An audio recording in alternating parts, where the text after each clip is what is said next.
Você chegou na segunda parte do episódio que se chama Educação Patrimonial e Legislação dessa área.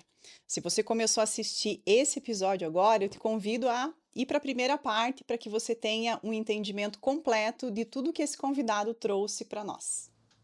E até tocando nesse assunto, né, do comércio, ficar um pouco mais aberto até mais tarde e ter mais pessoas circulando em horário não comercial. Recentemente teve a Festa das Luzes, né, e a gente teve a oportunidade de estar aí com vocês também e perceber o quanto é importante, né, as pessoas circularem, o quanto foi bonito todo esse trabalho, né, de patrimônios históricos sendo projetados luzes, enfim, né, essa parte inovadora também de dar outros usos, né, que não só uma fotografia estática ali, algo bonito de se ver, mas né, esse foi um projeto também muito bacana que nasceu em Joinville e foi para São Francisco do Sul, focando nessa questão dos patrimônios, né, dessa Sim. projeção de luzes e música, enfim, foi muito bacana.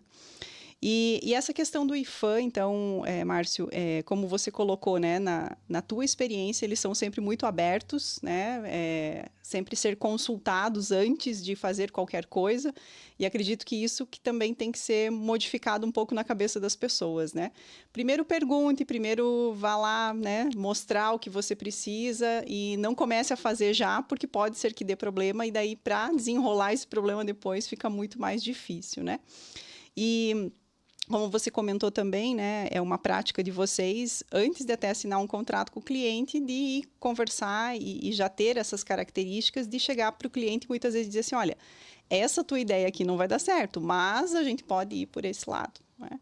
E você tem, assim, algum exemplo aí de São Francisco do Sul mesmo, ou até de outros conhecimentos que você tenha, né? Que você participa, assim, de muitas capacitações e viaja bastante até indo atrás de conhecimento, de patrimônios que fizeram tudo 100% dentro da sua legislação, né, e que conseguiram hoje estar sustentáveis financeiramente, que talvez antes eram residenciais e viraram comerciais, justamente para conseguir dar um uso, como você falou, né, o escritório de vocês é um exemplo disso também, talvez de uma casa que estivesse lá fechada, e hoje tem, né, um escritório funcionando ali no horário comercial.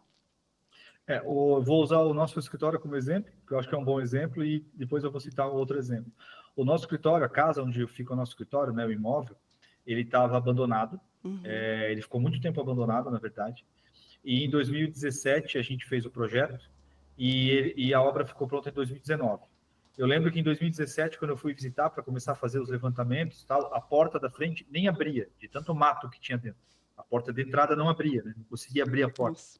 de tanto mato que tinha dentro, o telhado estava ruído, enfim, era uma casa 100% abandonada. O vizinho morava, então tinha uma casa vizinha, ou seja, esse imóvel abandonado também criava um problema para o vizinho, Uhum. porque imagina, por exemplo, infestação Sim, de insetos. animais, Uhum. né? Enfim, né? Ali tinha pessoas que moravam nessa casa, usavam a casa, sei lá, para dormir, enfim, Uhum. né? Um uso não condizente com o lugar, né?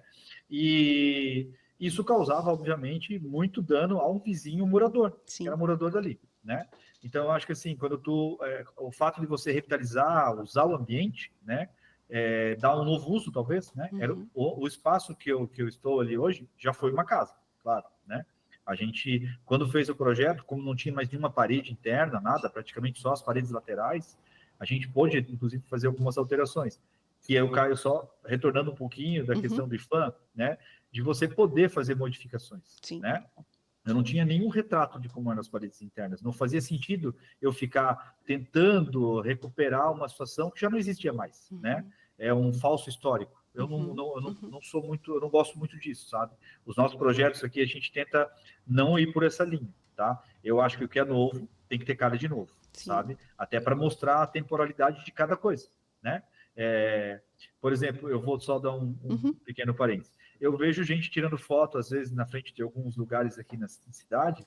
Eu tenho certeza que ela faz uma selfie e publica lá, tô aqui do Centro Histórico, São Sim. Francisco, centro tombado, histórico, e ela tá tirando foto numa casa que tem 20 anos, sabe? E que é um falso histórico, Uhum. entendeu? Que alguém imitou lá uma janela, uma porta, tal, e a pessoa E talvez do lado dessa casa tinha uma casa centenária. Sim. E não foi nessa casa que ela tirou a foto, sabe? Eu acho que tem essa questão aí que também eu acho que é importante. Outra, tem um outro local que eu acho que foi bem legal também. A gente tem a gente fez alguns projetos que eu gosto bastante aqui no Centro Histórico. Tem, por coincidência, são duas vinícolas, duas adegas, desculpa, duas wine stores. Uma que a gente fez há bastante tempo já faz uns, acho que são 14 anos que a gente fez esse projeto. Que fica atrás da igreja, né? Um casarão que fica bem aos fundos da igreja matriz do Centro Histórico, que era uma casa que estava abandonada também, né? Assim, não tinha muito do telhado, tinha o telhado, mas estava totalmente abandonada, né? Um mato enorme, tanto atrás do terreno lateral também, atrapalhava vizinhos.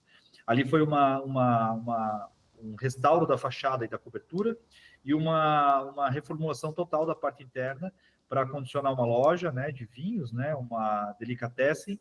E hoje até esse projeto foi ampliado, na época por nós também, uns 2 ou 3 anos depois, a gente ampliou o projeto para criar uma área de restaurante também, né? Então, no fundo desse terreno, que era um mato, que atrapalhava os vizinhos, hoje é um jardim, tem fonte, tem áreas cobertas, tem bancos, cadeiras, mesas, enfim, é um lugar que ficou lindo ali também, né? E útil, e como é um restaurante, eles ficam abertos até de noite, né? Abre ali por volta, e como é uma loja e restaurante, eles abrem mais cedo e acabam ficando abertos até de noite, também é um uso melhor para o ambiente, né? Tem um outro lugar que também estava abandonado, uma sala comercial que não estava alugada, estava muito tempo parada também, que virou também uma wine store também, que é a Cave de Solis, que ficou bem legal também. E ali a gente ainda teve uma intervenção que eu acho legal comentar, porque esse local, ele fica bem na orla, bem próximo ali à Capitania dos Portos, tá? Num passado muito distante, esse lugar também era um armazém, tinha um trapiche na frente desse lugar, um trapiche bem grande, né? Onde os produtos também chegavam ali, sabe? Isso, claro, ao longo do tempo. Lá na maquete, por exemplo, está representado desse jeito. Na década de 40 era assim. Isso, é claro, se perdeu, né? Isso não existe mais, né? Nem hoje existe mais. Só que foi feito em 2003 e 2004 um calçadão ao redor da orla, né? E houve um prolongamento desse calçadão. Então, você passava por trás desse prédio. Mas esse prédio não era conectado com esse calçadão, sabe? Então, virava um fundo do prédio. Então, tinha gente que ia ali também para usar droga, enfim, era um lugar ruim, sabe? Escuro, tinha uma praça, mas que não era muito qualificada, tinha degradada, era degradada, tinha vandalismo, sabe? Então, o que a gente fez ali? A gente criou essa wine store, a gente foi atrás de fotos, né? Onde a gente justificou que havia uma porta naquela parede, numa parede que hoje não tem porta, mas lá antigamente havia uma porta, porque era um armazém. A gente abriu uma porta, que aí sim teve acesso a esse calçadão externo. A gente criou, inclusive, uma área de mesas ali, onde o cliente assinou um contrato com a prefeitura de manutenção daquela praça, sabe?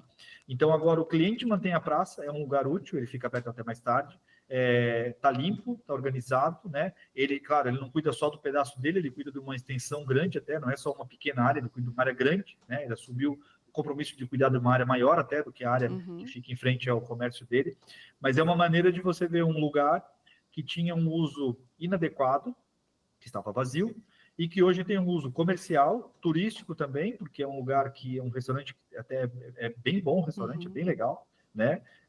E que recebe muita gente todo dia, né?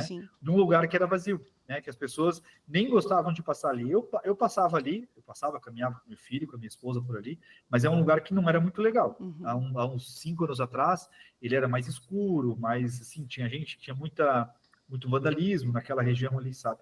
E hoje é um lugar que está mais iluminado, mais bem resolvido, paisagismo, enfim. Que bacana. Eu não consigo nem imaginar o escritório de vocês não conseguindo nem abrir a porta lá de tanto mato que tinha dentro, porque conheço como é hoje, né? Então, olha a transformação que tem, né, um projeto. E acho que, assim, uma pergunta que não quer calar também, né, Márcio? Além da legislação, se fala muito no custo elevado, né, de você fazer uma obra, muitas vezes, num bem que é tombado, enfim, que é preservado, né? Geralmente os projetos que vocês têm, esse investimento, ele acaba sendo do próprio proprietário desse bem, ou vocês já trabalharam, por exemplo, com projetos para captar recurso para daí conseguir fazer essa obra? Então, normalmente, via de regra, recurso próprio, tá? Via de regra, recurso próprio. o proprietário, claro, e aí depende muito do projeto, depende do que ele quer fazer e depende do estado que está o imóvel. Uhum. Por exemplo, o nosso imóvel ali, né? Já não tinha mais forro, já não tinha, onde é o nosso escritório, né, na época, né? Não tinha piso, não tinha forro, não tinha parede, né?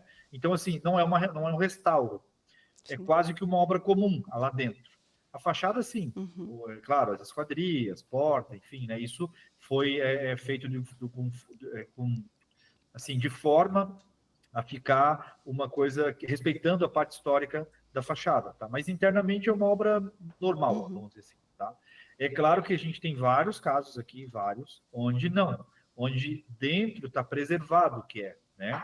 E aí, nesse caso, o ideal é você recuperar ou Uhum. até restaurar, né?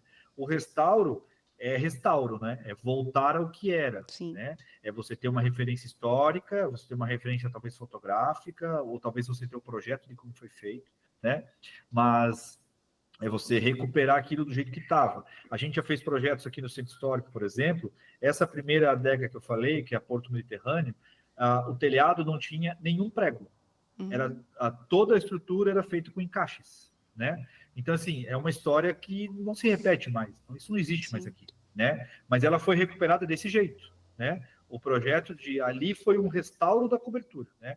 Onde a gente achou um carpinteiro que tinha um bom conhecimento, ele não era muito antigo, mas ele tinha um bom conhecimento, e ele conseguiu recuperar todos os encaixes, né, da cobertura, e também não usou prego nenhum, né, na estrutura principal, né, na estrutura Uhum. mais pesada, sabe? Então, via de regra, os recursos são próprios. Já houveram casos aqui, isso não está mais vigente, né? Alguns casos, por exemplo, tem algumas, às vezes, alguns editais que o próprio IFAM lança, né? Uhum. O IFAM lança alguns editais, aí você pode participar. E vai depender muito de cada caso, mas normalmente os valores não são tão altos, então a pessoa tem que meio que escolher o que vai fazer. Sim. Vou recuperar a fachada e recuperar a cobertura, né? Porque uma cobertura boa, funcionando, não tem goteira, não Uhum. entra umidade para dentro da casa, boa parte dos problemas estão resolvidos, né? Ou então, há um tempo atrás também o governo federal também lançou um projeto que era de imóveis privados. Uhum. Você fazia um projeto e era só fachada, cobertura e parte elétrica. Esses Uhum. 3 itens, né? E eu fiz aqui, pelo menos para esse projeto, acho que a gente fez uns 10 a 12 Olha só. projetos aqui, né? Isso foi em 2007, mais ou menos, tá? Lá por 2007, perto de 2006, 2007. Uhum. A gente fez vários projetos desses. Como eu disse, bem no começo dos meus trabalhos, Sim. eu fiz alguns projetos de patrimônio, alguns desses foram com esse projeto, que era um financiamento do governo, né? Carência de 1 ano para começar a pagar, juros zero, o governo que pagava, tinha juros, mas era Uhum. assumido pelo governo e a pessoa começava a pagar 1 ano depois do financiamento.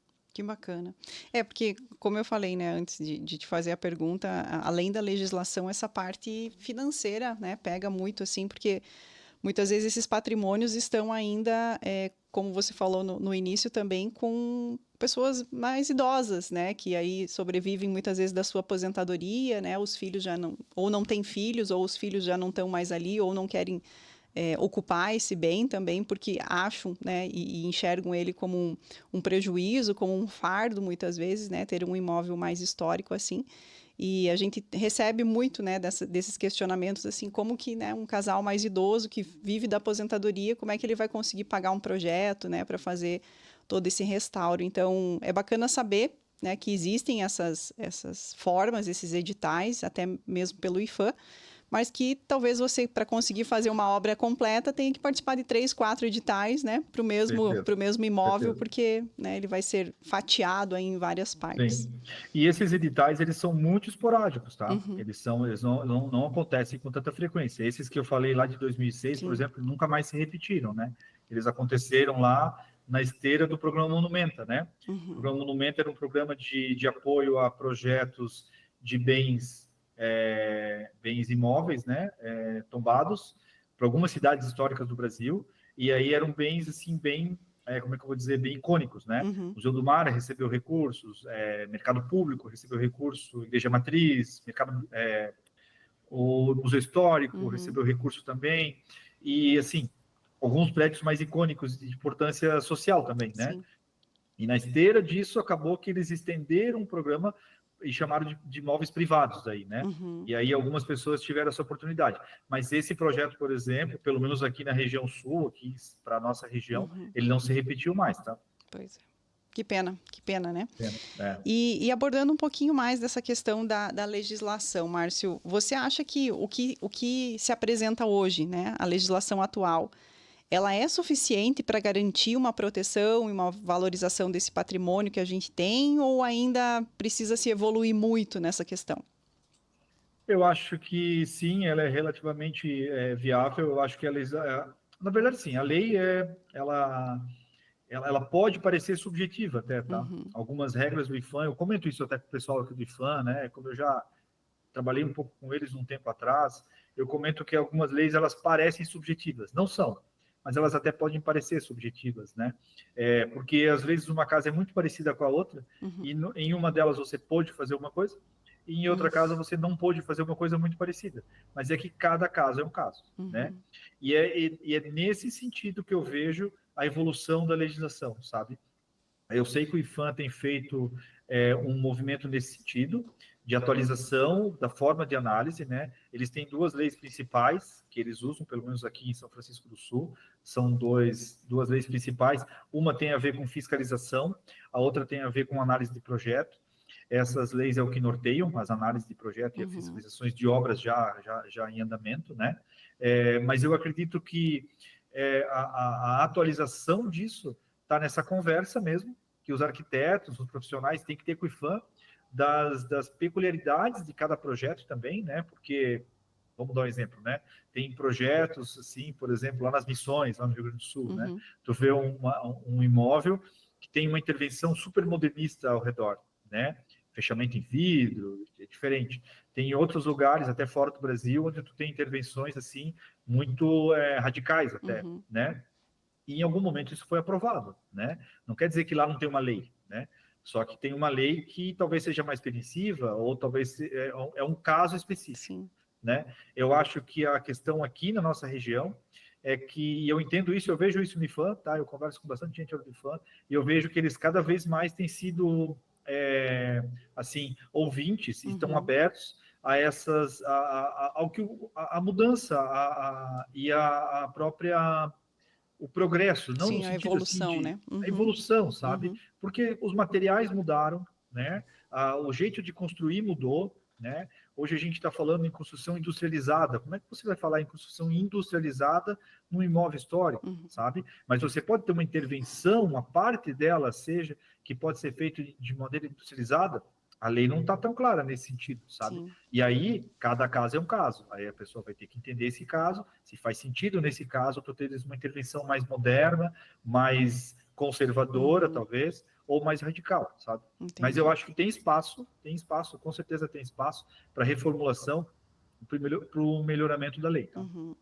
Legal.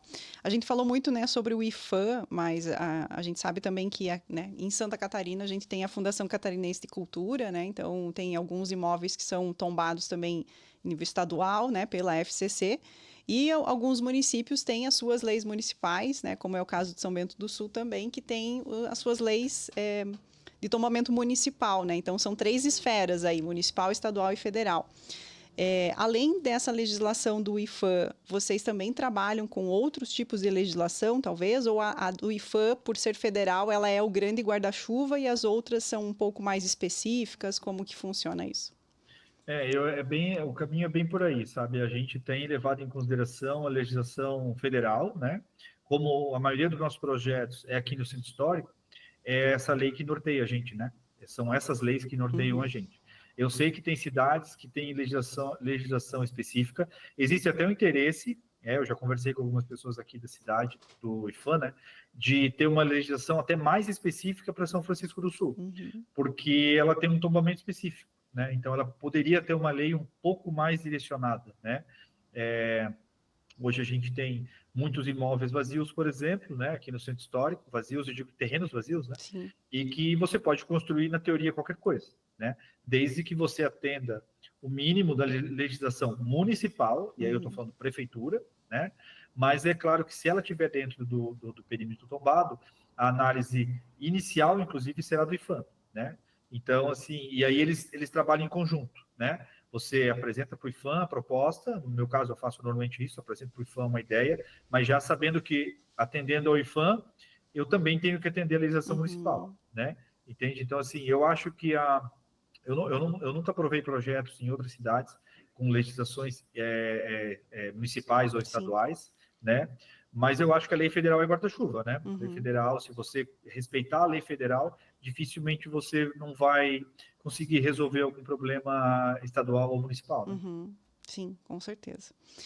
E, Márcio, para a gente ir aqui para os nossos encaminhamentos finais, o que você pode trazer realmente de mensagem assim para um proprietário de um bem tombado que está pensando em fazer uma reforma, né? Tá um pouco assustado com essa questão da legislação, enfim, a gente sabe que são investimentos, né? Qualquer reforma numa casa normal, digamos assim, que não seja um patrimônio, já é um custo, né? E às vezes você ter alguns materiais específicos para um restauro, uma tinta específica, né? Toda uma mão de obra também mais especializada, porque não é todo mundo que sabe trabalhar com isso, né?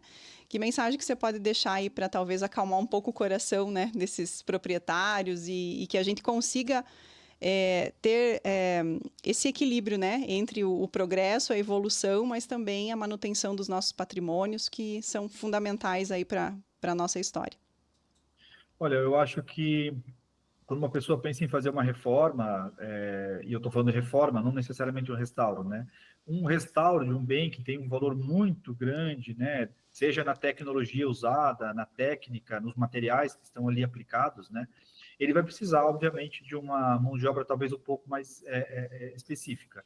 Mas isso, eu acho que não é a regra geral, né? A regra geral é que eu tenho imóveis que têm valor arquitetônico, têm valor histórico, mas eu acredito, e já fizemos aqui, inclusive, um pequeno treinamento, né? A gente achou uma mão de obra que era boa, mas não era uma mão de obra especializada em obras históricas, por exemplo, numa obra de arquitetura histórica, tá? Mas a gente, num pequeno treinamento, numa orientação normal, assim, nada tão profundo, tá? A gente conseguiu passar umas orientações básicas para essa mão de obra, e essa mão de obra conseguiu aplicar. Talvez uma tinta que dure mais, não necessariamente uma tinta tão específica, mas uma tinta que dure mais, né? Respeitando algumas características específicas do jeito de fazer, né? Porque as pessoas talvez estão acostumadas, essas mãos de obras, com um jeito muito atual, né? Mas ainda artesanal, né? Porque se tu for olhar uma obra hoje, uma casa convencional de tijolo e cimento, é artesanal também, né? É só um outro jeito de fazer artesanal, sabe? Então, um bom pedreiro, um bom construtor, ele vai conseguir trabalhar na tua casa, tá? Eu acho que a gente tem que imaginar também, eu diria como um recado para quem tem um imóvel histórico, ele tem que entender e tem que se fazer pertencer a ele, sabe?